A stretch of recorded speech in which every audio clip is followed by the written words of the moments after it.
இல்லை ஏற்கனவே வந்து உங்களுக்கு தெரிஞ்சதுதான். பேருந்து வந்து தலித்துகள் பகுதியில் வந்து போகாமல் இருந்திருக்கு. கடந்த முறை நான் வரும்பொழுது அது மக்கள் ஒரு கோரிக்கை வைத்திருந்தார்கள். அதை பேருந்து விட வேண்டும் என்று கோரிக்கை வைத்திருந்தார்கள். இது நீண்ட கால கோரிக்கை. ஒரு தீண்டாமையினுடைய வடிவம், நவீன தீண்டாமையுடைய வடிவம் என்று கடந்த முறையை நாங்கள் வந்து குறிப்பிட்டிருந்தோம். மாண்புமிகு முதல்வர் அவர்களுடைய கவனத்திற்கு கொண்டு சென்று அதை பேருந்து விட வேண்டும் என்று கோரிக்கை வைத்த பிறகு அந்த பேருந்து தலித் பகுதியினுடைய குடியிருப்புக்குள் சென்றிருக்கிறது. அந்த வகையில் அந்த பேருந்து இன்றைக்கு வந்து எப்படி இருக்கு மக்களை சந்திப்பதற்காக நேற்று வந்து ஆக்சுவலா வந்து முதல்வர் ஆய்வின் போது வந்து பாத்தீங்கன்னா சமூக நல விடுதிகள்ல வந்துட்டு நிறைய குறைகள் இருக்கிறதா வந்துட்டு ஆக்சுவலா மாணவர்கள் குற்றம் சொல்லியிருக்காங்க. அது வந்து ஆக்சுவலா நீங்க நேரில் போய் ஆய்வு பண்ணி அந்த இதுகள் தீர்க்கப்படுமா? நிறைய இடங்கள்ல இந்த குற்றச்சாட்டுகள் நடந்துட்டு இருக்கு. அதாவது தமிழ்நாடு முழுக்க இந்த சமூக நீதி துறையை கட்டுப்பாட்டுக்குள் இருக்கின்ற விடுதிகள், அந்த விடுதிகள்ல நாங்கள் ஒவ்வொன்றாக கூட ஆய்வு செய்து வருகிறோம். அந்த வகையில் தான் நேற்றைக்கு மாண்புமிகு முதல்வர் அவர்கள் அந்த விடுதியை ஆய்வு செய்தார்கள். நிறைய விடுதிகள் நாங்கள் ஆய்வு செஞ்ச இடங்கள்லையும் கடந்த காலங்களில் எப்படி இருந்ததோ அப்படியே தொடர்கின்றன. போதாமைகள் இருக்கின்றன, தேவைகள் இருக்கின்றன, கோரிக்கைகள் இருக்கின்றன. அவற்றை ஒவ்வொன்றாக நாங்கள் வந்து செய்யணும் சொல்லிட்டு இருக்கிறோம். குறிப்பாக நேற்றைக்கு முதல்வர் அவர்களிடம் வந்து மாணவர்கள் வைத்த மிக முக்கியமான கோரிக்கைகள்லாம் அதாவது மின்தடை ஏற்பட்டா அதுக்கு வந்து இன்வெர்டர் வேணும்னு சொல்லி கேட்டாங்க. அது வந்து கடந்த காலங்களில் இல்லை. கடந்த 10 ஆண்டுகளுக்கு மேலாக 15 ஆண்டுகளுக்கு மேலாக மின்தடை ஆயிடுச்சுன்னா அவ்வளோ அது எப்போ வருமோ அப்போதான் வரும். ஆனால் மாணவர்கள் அந்த கோரிக்கை சொன்ன உடனே வீடுகளில் இன்வெர்டர் இருக்கு எங்களுக்கு இல்லை அப்படின்னு சொல்லும்போது அதை கவனத்தோடு கேட்டு உடனடியாக அதை வந்து அதுக்கான பட்ஜெட்டை கூட்டி ஒன்றை செய்யுங்க அப்படின்னு சொல்லியிருக்கிறார். அதான் தேவைகள் இப்போ என்னென்ன அப்படிங்கிறத பொறுத்து தான் நம்ம வந்து பண்றோம். அதனால மாணவர்களுடைய உணவு அந்த தரத்தையும் நம்ம வந்து கூட்டணும்னு சொல்லியிருக்கிறோம். ஒவ்வொன்றாக அதை வந்து பரிசீலிக்கணும். உடனடியாக முதல்வர் அவர்களும் எங்களுக்கு வந்து உத்தரவிட்டிருக்கிறாரு, நீங்க இதெல்லாம் செய்யணும் அப்படின்னு சொல்லியிருக்கிறாங்க. நாங்கள் அதை செய்வதற்கான வேலை திட்டங்களை வந்து தொடங்கியிருக்கோம். ஆதிதிராவிடர் நலத்துறை என்ற பெயர் மாற்றம் வந்து வருத்தமளிக்குதுன்னு சொல்லி திருமாவளவன் நீங்க அந்த துறையில் இருக்கீங்க. ஆனா நீங்க அந்த பெயர் மாற்றம் வந்து சரியானதா செய்யறீங்க. உங்களுடைய நிலைப்பாடு என்ன? இல்ல கட்சியோட நிலைப்பாடு எடுத்துக்கிறீங்களா இல்ல அரசாங்கத்துடைய நிலைப்பாடு இருக்கீங்க? அதாவது எங்க தலைவர் அவர்களுடைய நிலைப்பாடு தான் என்னுடைய நிலைப்பாடு. அதனால தலைவர் எடுத்த நிலைப்பாட்டுக்கு நாங்கெல்லாம் கட்டுப்படக்கூடியவர்கள். நாங்கள் அவருடைய தொண்டர். தலைவருடைய முடிவை நாங்கள் அதுல மாற்று கருத்து எதுவும் இல்லை. பள்ளிகள் எல்லாம் வந்து நோட்ல எல்லாம் வந்து டைரியில வந்து ஜாதி பேர் எல்லாம் கேட்கக்கூடிய நிலவரம் அரசாணைகள் இருக்கு. இருந்தும் தனியார் பள்ளிகள் எல்லாம் வந்து அப்படி எங்காவது இருந்ததுன்னா நம்ம வந்து கடும் நடவடிக்கை எடுக்கப்படும் சொல்லி மாண்புமிகு பள்ளிக்கல்வித்துறை அமைச்சர் வந்து சொல்லியிருக்கிறாரு.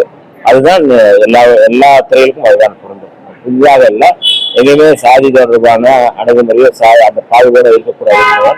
அந்த அடிப்படையில் நாங்கள் வந்து சமூக நல விடுதிகள்ல நீங்க வந்து அமைச்சரா பொறுப்பிட்டீங்க. அதாவது மேடம் வேற ஏதாவது அவங்களுக்கு செஞ்சு கொடுக்கிற திட்டங்கள், புதிய திட்டங்கள் வச்சிருக்கீங்களா? தற்போதைய நிலை மாற்றத்தை மாறி வந்து இல்லை, அது இப்ப சொல்லல. அவங்களுடைய தேவைகள், கோரிக்கைகள், போதாமைகள் எல்லாவற்றையும் தெரிஞ்சுட்டு ஒன்று நாங்கள் செய்யறோம். அதுல ஒண்ணுதான் இந்த வந்து இன்வெர்டர் ஒண்ணு, உணவு தரத்தை கூட்டுறது, இது எல்லாமே அதுல சொல்றது. அதனால அதுதான் இதுதான் மிக முக்கியமானதாக தான் இருக்கணும். அவங்களுக்கு தேவை பெரிய மாணவர்களுக்கு தேவை வந்து நல்ல ஸ்ட்ரென்த்தான உணவு தான் இருக்கணும். அதை நாங்கள் கொடுக்கறதான் முயற்சி பண்றோம். அதாவது மின் தடை இல்லாமல் இருக்கணும்னு நினைக்கிறோம். வேற விளையாட்டுக்கான ஒரு மைதானம் வேணும்னு கேட்கறாங்க. அந்த இடத்துல வந்து எங்களுக்கு ஒரு ஜிம்மு மாதிரி வேணும்னு கேட்கறாங்க. லைப்ரரி நவீனத்துவம் வேணும்னு கேட்கறாங்க. அது எல்லாமே கோரிக்கைகள். அதை வந்து நம்ம வந்து ஒன்னொன்னா நம்ம வந்து செஞ்சுருக்கோம். ஏற்கனவே அது பரிசீலனை இருக்கிறது தான். அதை நம்ம செய்யறதுக்கு நம்ம வந்து ஒப்புக்கொண்டிருக்கோம். கோவை நீதிமன்றம் முன்னாடி வந்து அம்பேத்கர் சிலை 2008 தீர்மானம் போட்டு கோவை மாநகராட்சி. ஆனா இப்போ வரைக்கும் சிலையை வந்து அம்பேத்கர் சிலையை வந்து வைக்க முடியல. தொடர்ச்சியா இந்த தலித் அமைப்புகள் தொடர்ச்சியா வலியுறுத்திக்கிட்டே இருக்காங்க. இது வரைக்கும் அதை செய்ய முடியல. அது கவனத்தில் எடுத்துக்கிறீங்களா? இது குறித்து நேற்றைக்கு தான் நீங்கள் கேட்பதற்கு முன்பாகவே நேற்றைக்கு தான் வந்து இது குறித்து பேசியிருக்கிறோம். மாண்புமிகு பிற்படுத்தப்பட்ட ஒரு நலத்துறை அமைச்சர், கோவையினுடைய பொறுப்பு அமைச்சர் மரியாதைக்குரிய அண்ணன் சம்பத்குமார் அவர்களோடு கலந்து பேசியிருக்கிறோம். அவர் தான் இதை வந்து முன்னெடுத்து நம்ம செய்யணும்னு சொல்லியிருக்கிறாங்க. ஆகவே உங்களுடைய அந்த விருப்பமும் மக்களுடைய விருப்பமும் அது நிறைவேறும் என்பதில் எந்த மாற்று கருத்து இல்லை. கோவை சிறையில் இருக்கக்கூடிய சிறைவாசிகள் வந்து நீண்ட நாட்கள் எல்லாத்துலேயும் ஒரு கோரிக்கை வச்சிருக்காங்க. அவங்கள வந்து ஆக்சுவலா ரிலீஸ் பண்ணணும்னு சொல்லிட்டு அது வந்து நீங்க வந்து ஆக்சுவலா வந்து அரசுக்கு வந்துட்டு இதை பத்தி நீங்க இது பண்ணுவீங்களா? அதாவது இந்த கோவை இஸ்லாமிய சிறைவாசிகள் விடுதலை தொடர்பாக நீண்ட காலமாக அந்த விடுதலையில் களப்பணியாற்றுகின்ற பங்காற்றுகின்ற ஒரு இயக்கம் விடுதலை சிறுத்தைகள் இயக்கம். பல பத்தாண்டுகளாக அவர்கள் வந்து சிறையில சொல்லனா துயரத்தில் இருக்கிறார்கள். அந்த குடும்பத்தைச் சேர்ந்தவர்கள் எங்களை தொடர்ந்து தலைவர் அவர்களை சந்தித்து, அதே போல வந்து மாண்புமிகு பள்ளிக்கல்வித்துறை அமைச்சர் அவர்களை சந்தித்து, சட்டத்துறை அமைச்சரை சந்தித்து, என்னை சந்தித்து கொடுத்திருக்கிறார்கள். அதை வந்து நாங்கள் வந்து மாண்புமிகு முதல்வர் அவர்கிட்ட கொடுத்துருக்கிறோம். அப்போ அதை எத்தனை பேர் விடுதலை செய்வார்கள், எத்தனை பேர் அப்படிங்கிற லிஸ்ட் வந்து இப்போ வந்து எடுத்துட்டு இருக்கிறாங்க. கட்டாயம் அவருடைய விடுதலை மிக விரைவில் இருக்கிறது என்பது மட்டும் இந்த ஒரு சில இடங்களில் வந்து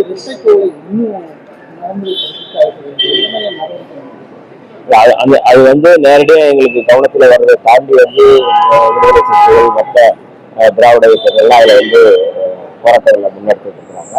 அதை ஒழிக்கவும் செஞ்சுட்டு இருக்கிறோம். வெளிப்படையா பீஸ்லாம் எங்காவது இருக்கு அப்படின்னா நம்ம கவனத்துக்கு வந்துச்சுன்னா வந்து அதுக்கு மேல நடவடிக்கை எடுக்கிறோம். மாண்புமிகு முதல்வர் அவர்கள் கடந்த முறை நாங்கள் வந்து பேசும்போது இந்த மாதிரி இரட்டை கொலை இருந்தால் ரொம்ப கடும் நடவடிக்கை எடுக்கப்படும்னு சொல்லியிருக்கிறாங்க. அதை வந்து கட்டாயம் வந்து இதுக்கு வந்து எந்த தயவாச்சரியம் இல்லை. இரட்டை கோலை முறை எங்காவது இருந்ததுன்னா அதை நீக்க வேண்டும். அந்த மாதிரியான தீண்டாமையை கடைபிடிப்பவர்கள் மீது கடும் நடவடிக்கை எடுக்கப்படும்.